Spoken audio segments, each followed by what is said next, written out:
Chapter 22. The procession. If poor Hester Prynne could call together her thoughts and consider what was practicable to be done in this new and startling aspect of affairs, the sound of military music was heard approaching along a contiguous street. It denoted the advance of the procession of magistrates and citizens on its way towards the meeting-house, where, in compliance with a custom thus early established and ever since observed, the Reverend Mr. Dimmesdale was to deliver an election sermon. Soon the head of the procession showed itself, with a slow and stately march, turning a corner and making its way across the marketplace. First came the music. It comprised a variety of instruments, perhaps imperfectly adapted to one another, and played with no great skill, but yet attaining the great object for which the harmony of drum and clarion addresses itself to the multitude, that of imparting a higher and more heroic air to the scene of life that passes before the eye. Little Pearl at first clapped her hands, but then lost, for an instant, the restless agitation that had kept her in a continual effervescence throughout the morning. She gazed silently and seemed to be borne upward, like a floating seabird, on the long heaves and swells of sound. But she was brought back to her former mood by the shimmer of the sunshine on the weapons and bright armor of the military company, which followed after the music, and formed the honorary escort of the procession. This body of soldiery, which still sustains a corporate existence, and marches down from past ages with an ancient and honorable fame, was composed of no mercenary materials. Its ranks were filled with gentlemen, who felt the stirrings of martial impulse, and sought to establish a kind of college of arms, where, as an association of Knights Templars, they might learn the science, and, so far as peaceful exercise would teach them, the practices of war. The high estimation then placed upon the military character might be seen in the lofty port of each individual member of the company. Some of them, indeed, by their services in the Low Countries and on other fields of European warfare, had fairly won their title to assume the name and pomp of soldiership. The entire array, moreover, clad in burnished steel, and with plumage nodding over their bright morions, had a brilliancy of effect which no modern display can aspire to equal, and yet the men of civil eminence, who came immediately behind the military escort, were better worth a thoughtful observer's eye. Even in outward demeanor, they showed a stamp of majesty that made the warrior's haughty stride look vulgar, if not absurd. It was an age when what we call talent had far less consideration than now, but the massive materials which produce stability and dignity of character a great deal more. The people possessed, by hereditary right, the quality of reverence, which, in their descendants, if it survive at all, exists in smaller proportion, and with a vastly diminished force, in the selection and estimate of public men. The change may be for good or ill, and is partly, perhaps, for both. In that old day, the English settler on these rude shores, having left king, nobles, and all degrees of awful rank behind, while still the faculty and necessity of reverence were strong in him, bestowed it on the white hair and venerable brow of age, on long-tried integrity, on solid wisdom and sad-colored experience, on endowments of that grave and weighty order which gives the idea of permanence, and comes under the general definition of respectability. These primitive statesmen, therefore, Bradstreet, Endicott, Dudley, Bellingham, and their compeers, who were elevated to power by the early choice of the people, seem to have been not often brilliant, but distinguished by a ponderous sobriety, rather than activity of intellect. They had fortitude and self-reliance, and, in time of difficulty or peril, stood up for the welfare of the state like a line of cliffs against a tempestuous tide. The traits of character here indicated were well represented in the square cast of countenance and large physical development of the new colonial magistrates. So far as a demeanor of natural authority was concerned, the mother country need not have been ashamed to see these foremost men of an actual democracy adopted into the House of Peers, or made the Privy Council of the sovereign. Next in order to the magistrates came the young and eminently distinguished divine, from whose lips the religious discourse of the anniversary was expected. His was the profession, at that era, in which intellectual ability displayed itself far more than in political life, for, leaving a higher motive out of the question, it offered inducements powerful enough, in the almost worshipping respect of the community, to win the most aspiring ambition into its service. Even political power, as in the case of Increase Mather, was within the grasp of a successful priest.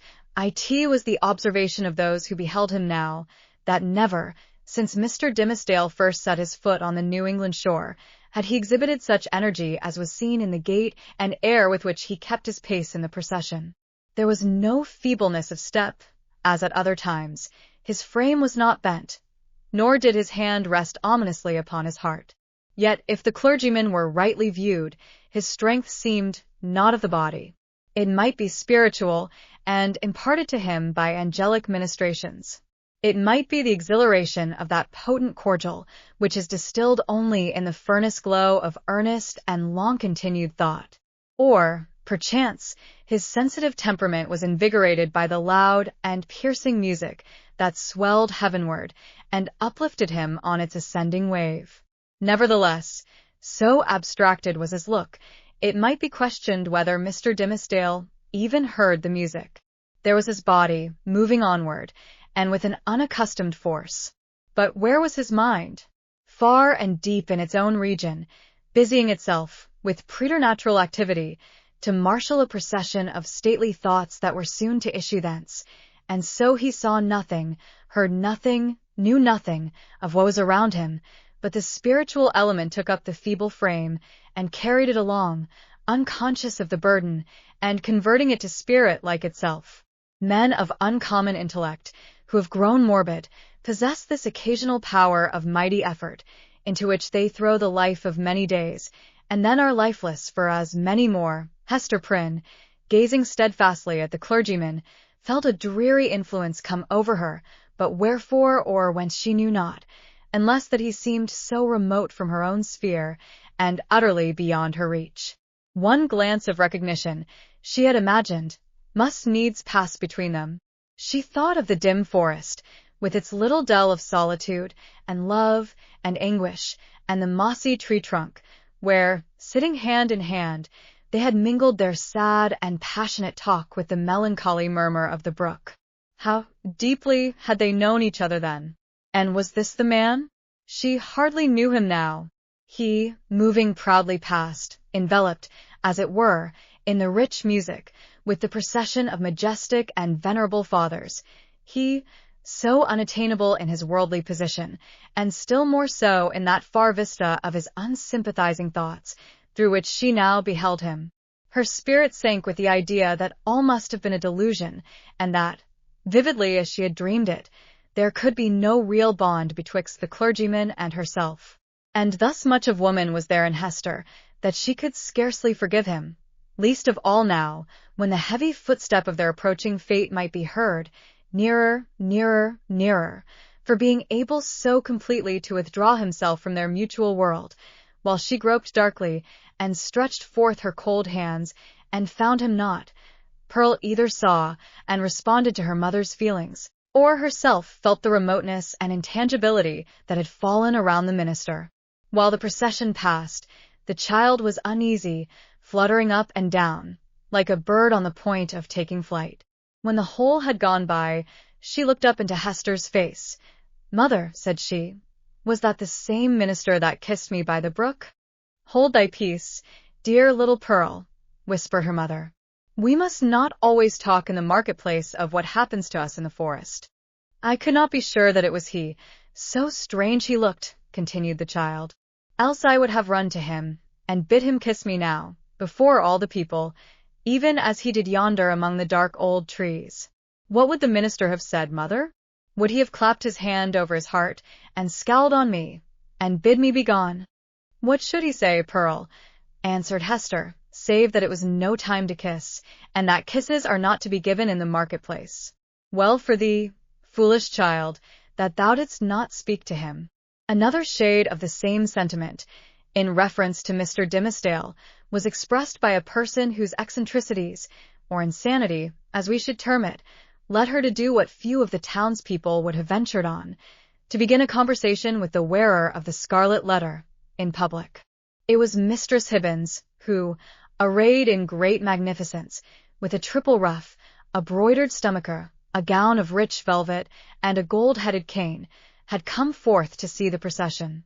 As this ancient lady had the renown, which subsequently cost her no less a price than her life, of being a principal actor in all the works of necromancy that were continually going forward, the crowd gave way before her, and seemed to fear the touch of her garment, as if it carried the plague among its gorgeous folds. Seen in conjunction with Hester Prynne, kindly as so many now felt towards the latter, the dread inspired by Mistress Hibbins was doubled, and caused a general movement from that part of the marketplace in which the two women stood. Now what mortal imagination could conceive it? Whispered the old lady, confidentially, to Hester. Yonder divine man, that saint on earth, as the people uphold him to be, and as, I must needs say, he really looks. Who, now, that saw him pass in the procession, would think how little while it is since he went forth out of his study, chewing a Hebrew text of scripture in his mouth, I warrant, to take an airing in the forest. We know what that means, Hester Prynne. But, truly, forsooth, I find it hard to believe him the same man. Many a church member saw I, walking behind the music, that has danced in the same measure with me, when somebody was fiddler, and it might be an Indian powwow or a Lapland wizard changing hands with us. That is but a trifle, when a woman knows the world. But this minister, couldst thou surely tell, Hester, whether he was the same man that encountered thee on the forest path? Madam, I know not of what you speak, answered Hester Prynne, feeling Mistress Hibbins to be of infirm mind, yet strangely startled and awe-stricken by the confidence with which she affirmed a personal connection between so many persons, herself among them, and the evil one. It is not for me to talk lightly of a learned and pious minister of the word, like the Reverend Mr. Dimmesdale. Fie, woman, fie, cried the old lady, shaking her finger at Hester. Dost thou think I have been to the forest so many times, and have yet no skill to judge who else has been there? Yea, though no leaf of the wild garlands, which they wore while they danced, be left in their hair. I know thee, Hester, for I behold the token. We may all see it in the sunshine, and it glows like a red flame in the dark. Thou wearest it openly, so there need be no question about that. But this minister, let me tell thee, in thine ear, when the black man sees one of his own servants, signed and sealed, so shy of owning to the bond as is the Reverend Mr. Dimmesdale, he hath a way of ordering matters so that the mark shall be disclosed in open daylight to the eyes of all the world. What is it that the minister seeks to hide, with his hand always over his heart? Ha, Hester Prynne. What is it, good Mistress Hibbins? Eagerly asked little Pearl. Hast thou seen it? No matter, darling, responded Mistress Hibbins, making Pearl a profound reverence. Thou thyself wilt see it, one time or another. They say, child, thou art of the lineage of the Prince of the Air. Wilt thou ride with me, some fine night, to see thy father? Then thou shalt know wherefore the minister keeps his hand over his heart. Laughing so shrilly that all the marketplace could hear her, the weird old gentlewoman took her departure. By this time the preliminary prayer had been offered in the meeting-house, and the accents of the Reverend Mr. Dimmesdale were heard commencing his discourse.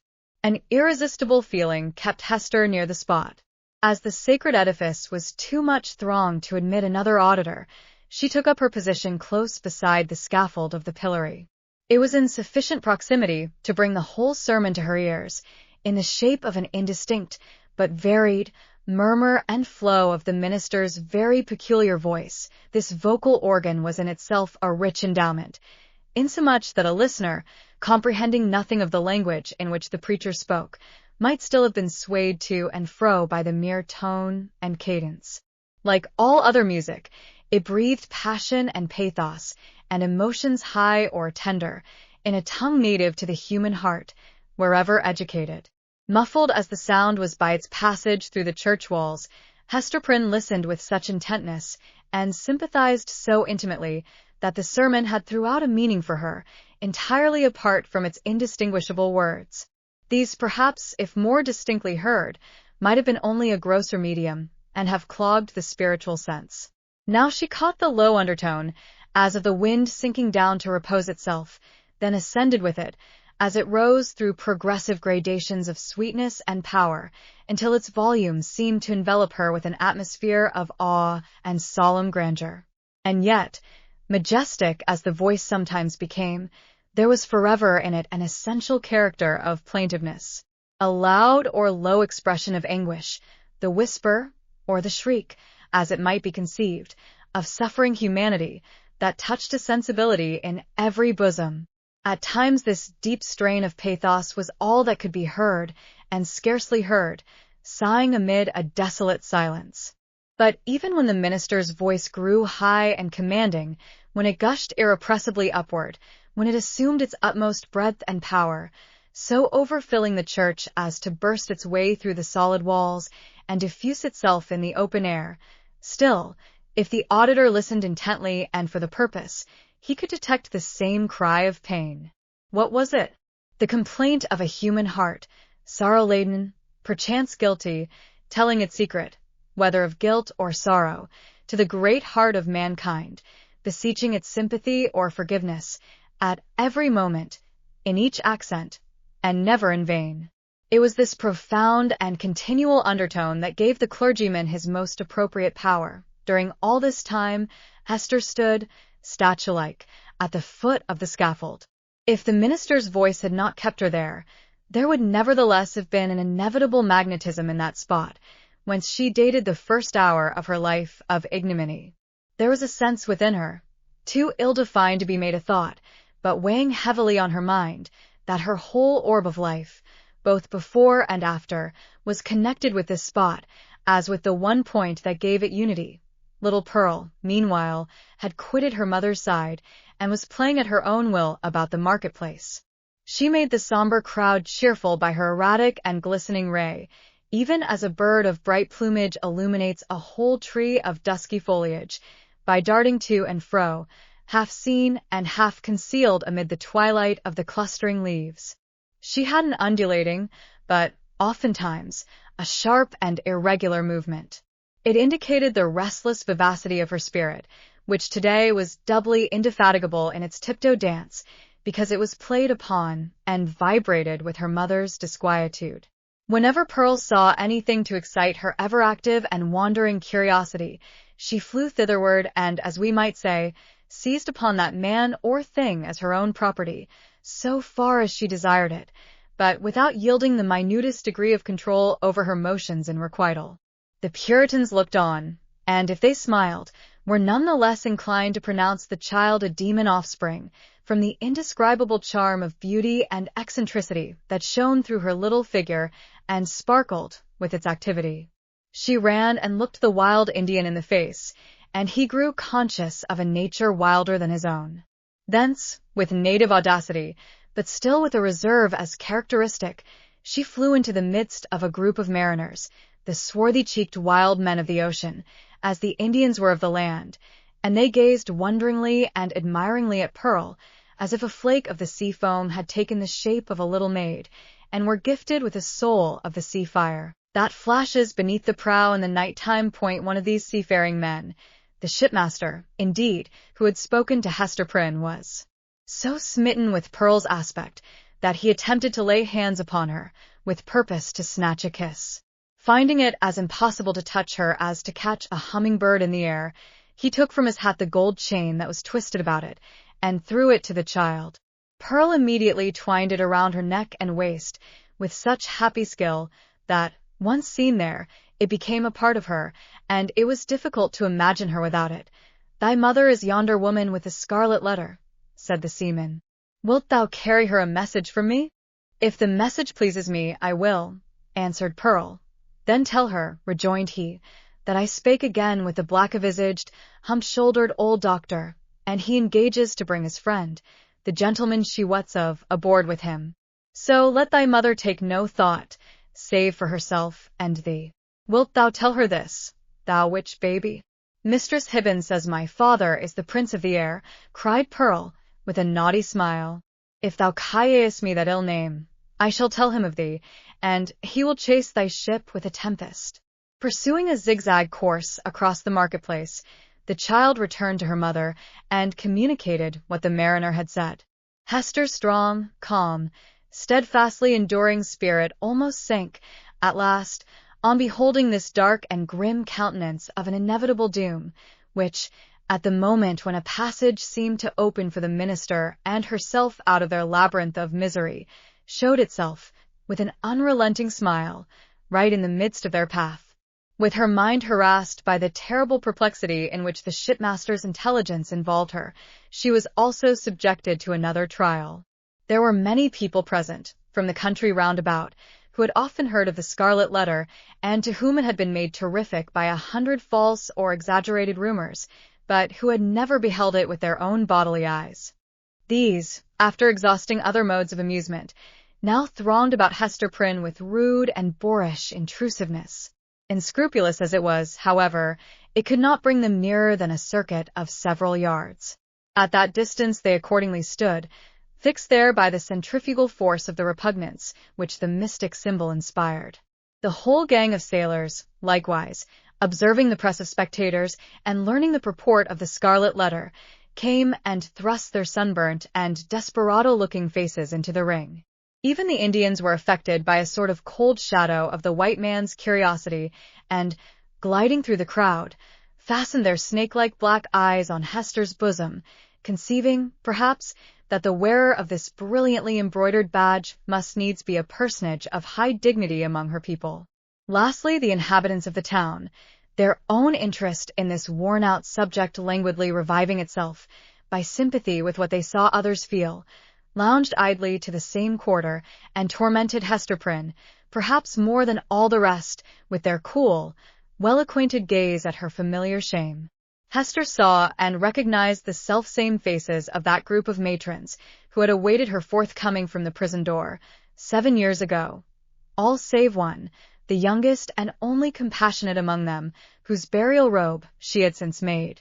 At the final hour, when she was so soon to fling aside the burning letter, it had strangely become the center of more remark and excitement, and was thus made to sear her breast more painfully than at any time since the first day she put it on, while Hester stood in that magic circle of ignominy, where the cunning cruelty of her sentence seemed to have fixed her forever. The admirable preacher was looking down from the sacred pulpit upon an audience whose very inmost spirits had yielded to his control. The sainted minister in the church, the woman of the Scarlet Letter in the marketplace. What imagination would have been irreverent enough to surmise that the same scorching stigma was on them both?